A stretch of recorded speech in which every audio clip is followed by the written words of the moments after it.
बिस्मिल्लाहिर्रहमानिर्रहीम। आज कानून शहादत की क्लास में आपके पास मैं इंस्पेक्टर लीगल मोहम्मद काशिफ हाज़िर हूँ।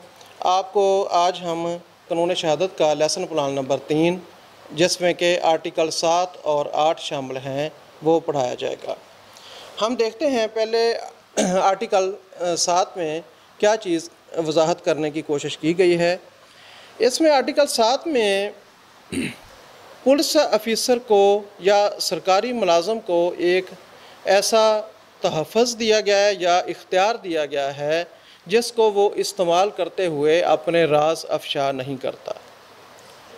सरकारी मुलाज़म जब अदालत में शहादत दे रहा होता है तो मुखालिफ वकला उससे बेशुमार किस्म के सवालात पूछते हैं। बाज़ औक़ात ऐसे सवालात भी पूछते हैं कि सरकारी मुलाज़मान ख़ास तौर पर हमारे पुलिस अफसरान उससे परेशान हो जाते हैं।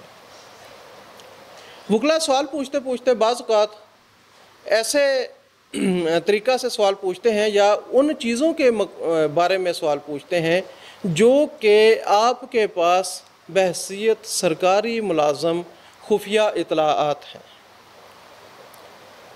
ऐसी इत्तलाआत या ऐसे राज को आप अफशा करते हैं तो उससे मुमलिकत को नाकाबिल तलाफ़ी नुकसान पहुँचने का अंदेशा है।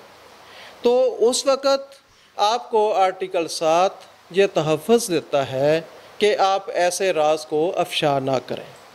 ऐसी किसी इत्तला को ओपन कोर्ट में आप खुली अदालत में बयान ना करें। उसका अगर ऐसा नुकसान है जिसका गवर्नमेंट को, मुमलिकत को, रियासत को जो है वो नाकाबिल तलाफ़ी नुकसान पहुँचने का अंदेशा है, तो ये आपका अख्तियार बनता है कि आप किसी वकील के जवाब में या किसी और शख्स के पूछे गए सवाल के जवाब में इसको जो है वो बयान करने से बाज़ रहें। आप इसका आर्टिकल 7 का सहारा ले सकते हैं। इसके साथ अगर हम इससे आगे चलें तो हमारे पास आर्टिकल 8 आता है।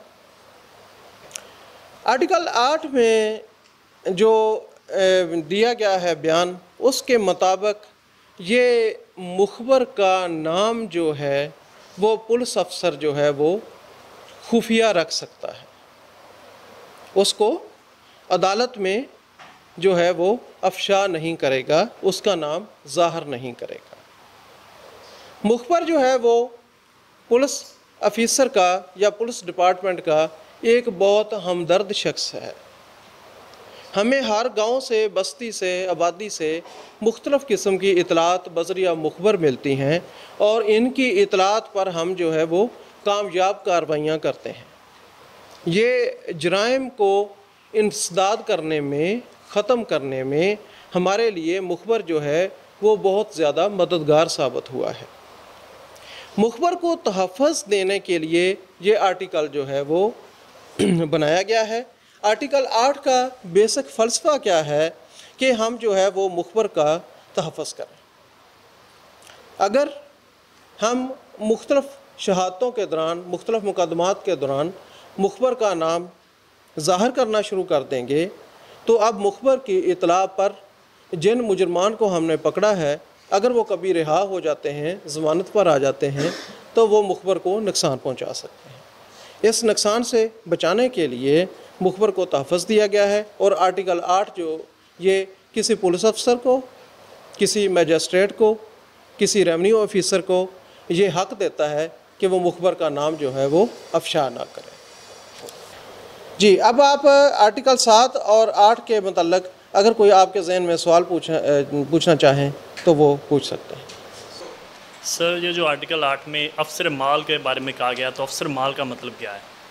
आपने सवाल अच्छा पूछा है। ये अगर आपको वाज़ह नहीं तो मैं इसकी थोड़ी सी वजाहत कर दूं। अफसर माल जो है वो हर वो अफसर है जो गवर्नमेंट की जानब से, हुकूमत की जानब से कोई भी रकम या महसूलात जो है वो इकट्ठा करने पर मामूर है। अवाम के पर कोई टैक्स है, कोई मालियाती मामलात हैं, कोई ज़राई टैक्स है, कोई जायदाद का, तो वो अगर जो शख्स उसको इकट्ठे कर रहा है वो मालियात का अफसर कहलाएगा, वो अफसर माल कहलाएगा। अफसर माल जो है हमारे पास मुख्तलिफ़ महकमों में काम कर रहे हैं, जैसा कि आप अपने सबसे ज़्यादा डीसी ऑफिस में देखते हैं रेवेन्यू ऑफिसर, वो भी अफसर माल होते हैं। इसी तरह आपके excise and taxation officer, income tax के ऑफिसर, कस्टम के ऑफिसर, ये सारे जो है अफसर माल समझे जाते हैं और इनको ये बोर्ड ऑफ रेवेन्यू के तहत ही काम करते हैं।